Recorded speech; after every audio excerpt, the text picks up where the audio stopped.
Memoirs of a Docket by Damien Michael Aulsberry. First 10 pages.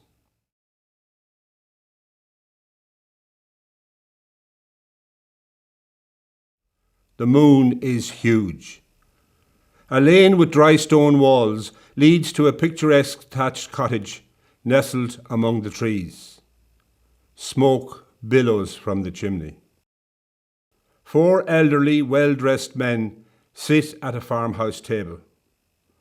A bottle of black bush whisky, a jug of water, and 4 glasses in the centre. Harry Collins, early 60s and built like a brick outhouse, is seated at the head. He is upright and attentive.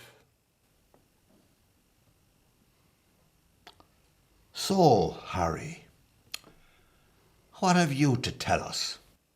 All eyes on Harry.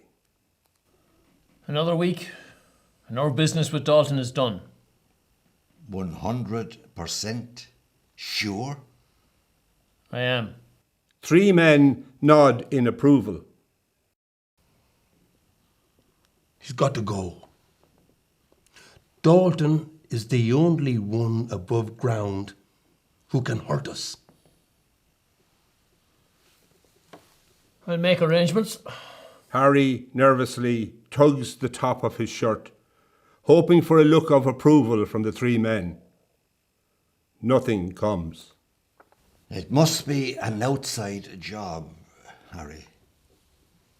This can't blow back on us. He turns and points to a framed copy of the Good Friday Agreement hanging on the wall. Sure aren't we men of peace? All the men laugh.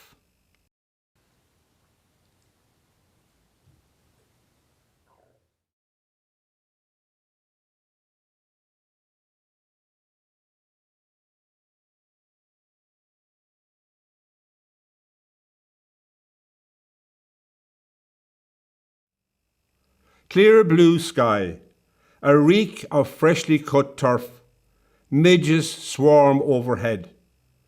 The earth is parched like the Australian outback, but it's the arsehole of Ireland. A hand-made wooden sign at the edge of the road.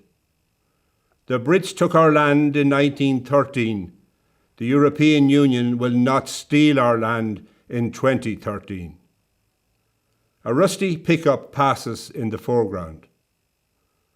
The driver is Frank Klusky, 46 years old and local.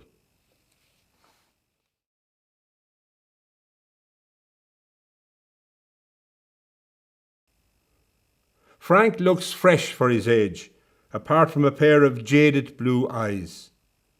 Cigarette in the right hand, he steers awkwardly with his left. Right, you know the story by now, you know what I'm going to say.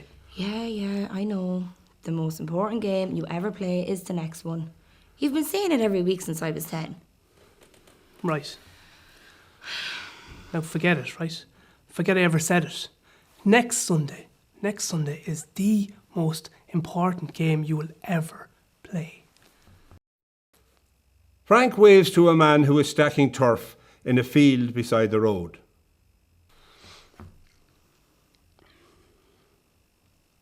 The journey we began is nearly over.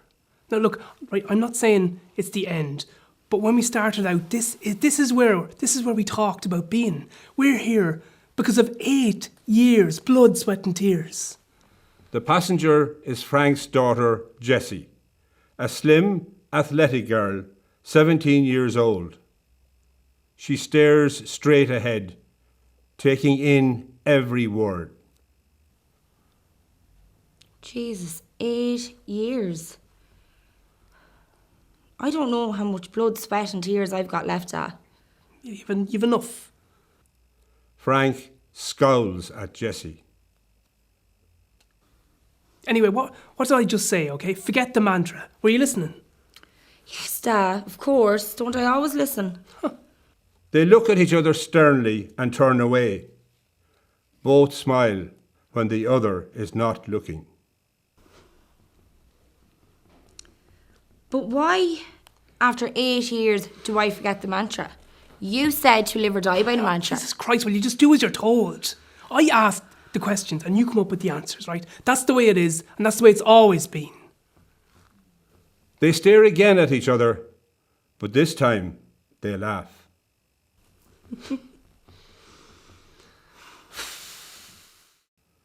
As they near town, flags and banners cover the entrance of the Gaelic football grounds from head to foot. Preparation for the county final is in full swing. The place is thronged with people. Frank drives into the car park. Jessie ties up her hair. She takes a water bottle and gum shield from the compartment on the dashboard. Frank pulls up. Jessie grabs her sports bag and exits the car. 100% concentration from you today, you hear? No distractions, right?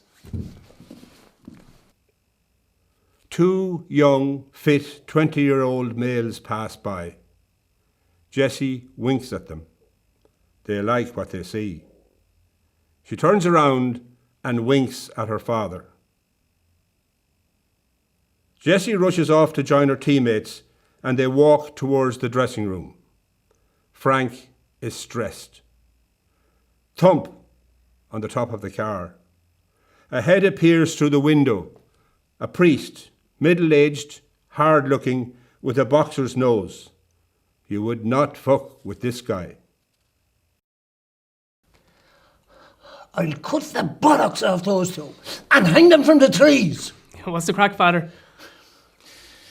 Never mind the crack. How's the young one? Is she fit? I mean, mentally and physically. Is she sleeping all right? Is the mother feeding her properly? Frank attempts to answer. The priest interrupts. She might be your daughter, Frank. But on the football field, she's my killer.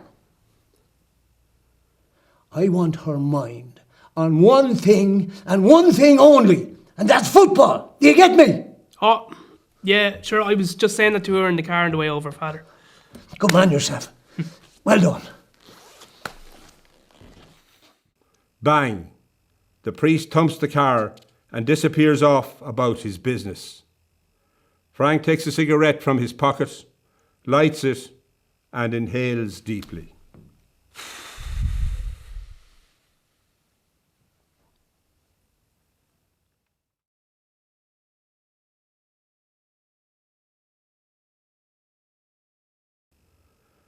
The team prepare for the training session, each player in their own individual way. The priest, clipboard in hand, ticks their names off. Right, girls, settle down. Can I have a bit of order?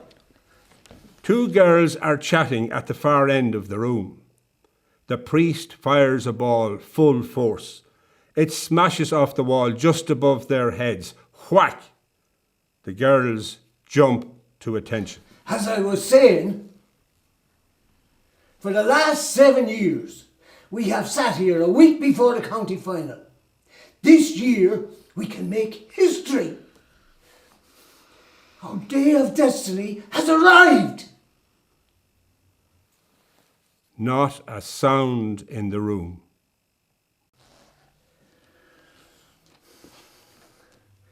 Now, let's all stand.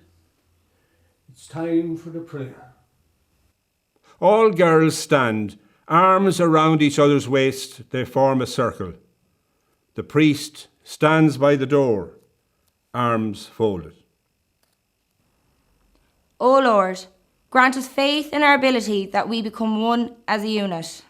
Give us hope that we can achieve what we are capable of and what we have been trained to do. Let us show no charity to any team on the field of play.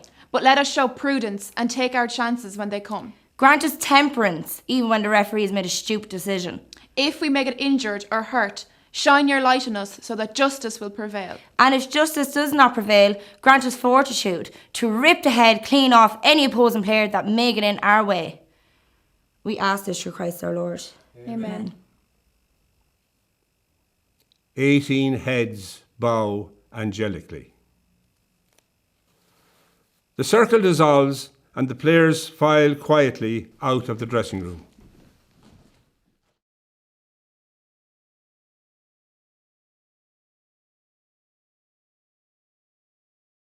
Four men gather round a pool table in the back part of Dalton's public bar. They are Frank, Frank's best friend Big Man, a man mountain the same age as Frank, Sean Dalton, a balding 54-year-old bookmaker, and Dalton's associate Patrick O'Brien, a 40-year-old muck savage. A wad of €50 notes are stacked up on the pool table. Dalton plays a yellow ball hard into the corner pocket. The white ball comes quickly off the top cushion, knocking a red ball into the middle pocket, causing a foul stroke. Dalton is gutted. Big Man pours himself out of his seat. He hitches up his trousers with both hands, picks up his pint, and finishes it down in one. Big Man approaches the table and chalks his cue. He gets down and proceeds to crack in a whirlwind finish. Frank triumphantly clenches his fist.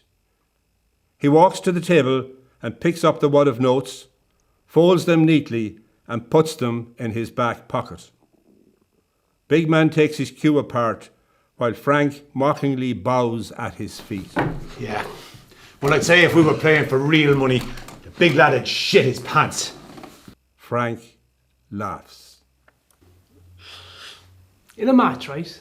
Best of 5, I'd back Big Man against you or any other man around for any money you want. Jesus. Anyone. For anything. Dalton. The big man here has forgotten more about pool than you'll ever know. Yeah, right. But I'm talking serious money. Pissing around playing for a few €100 is, if you'll pardon the pun, a small man's game. Sure, I wipe me arse for that sort of cash. Yeah, so what would you call big money then? 10 grand. Now that's a big man's bet. Though you've probably never seen 10 grand. Frank looks over at his big man, who shakes his head. Frank looks back at Dalton. Like I said, any money. Big Man looks in disbelief. So you'll probably have to ask your other wife as well, Clusky.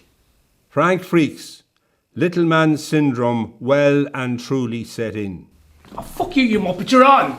10 grand it is! Dalton is delighted and looks like the cat who got the cream. Right. What about the Monday after the county final?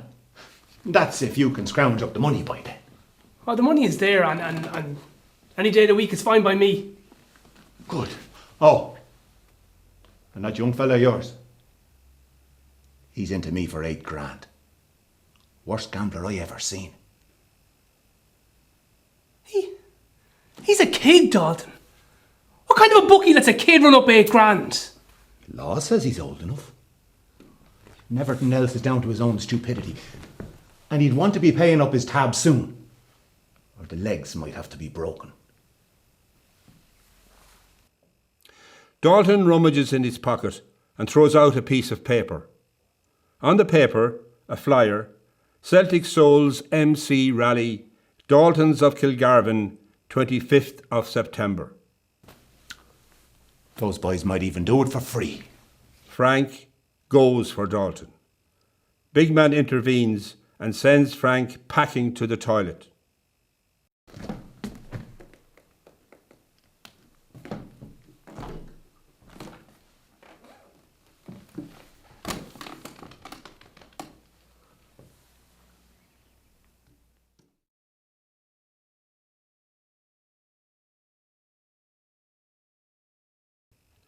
Big Man walks in and pushes Frank in the back, causing him to pee all over his shoes. Oh, what the fuck? That's what I was going to say. What's going on, Frank? 10 grand. Where are you going to get 10 grand? And Burke, what the fuck is he at? He pushes Frank again. Well, Stop, will you? I've I'll find the cash, right? And this thing with Burke will lie. I didn't see that coming. I've got £1,000. You're skint. So where are we going to find the rest? Frank finishes, zips himself up, and turns to face Big Man. Listen, right, listen. You and I know we're just borrowing this, right? Right. Right, so I'll get the cash, right? Ways and means, big man. Ways and means.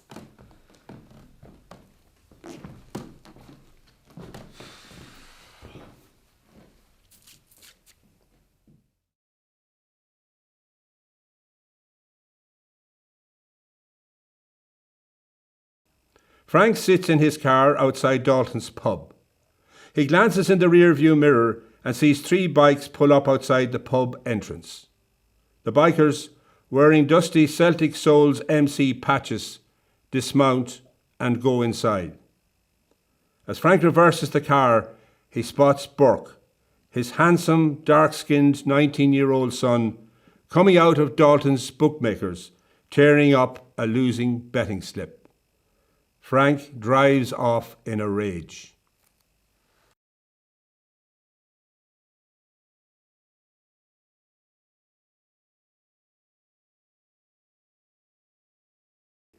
Frank and his 2 children sit at the dinner table.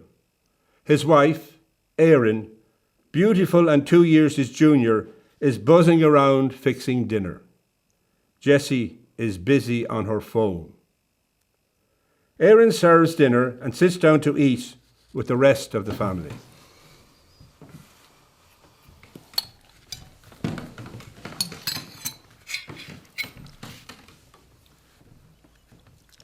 Pass the salt, Frank.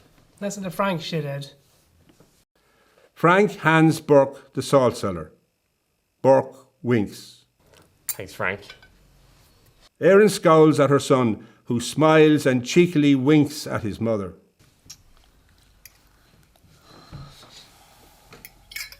So how was the history test today? Yeah, not too bad. What came up on the paper? Burke hesitates, trying to come up with some bullshit that will get the old man off his back. The Spanish Civil War. The Spanish Civil War, I see. Your great uncle Jackie, right? When he was a young lad, he ran off to Spain and joined that war. He was about a year in before he realised he was fighting for the wrong side. Burke nearly chokes on his food with laughter. Erin and Jessie simultaneously throw their eyes up to heaven. Frank gets up from the table and clears the dishes. Both kids disappear, leaving Erin and Frank in silence. Frank sits back down, facing Erin, but a seat apart. Erin finishes dinner and sits in silence, looking at Frank, waiting for conversation.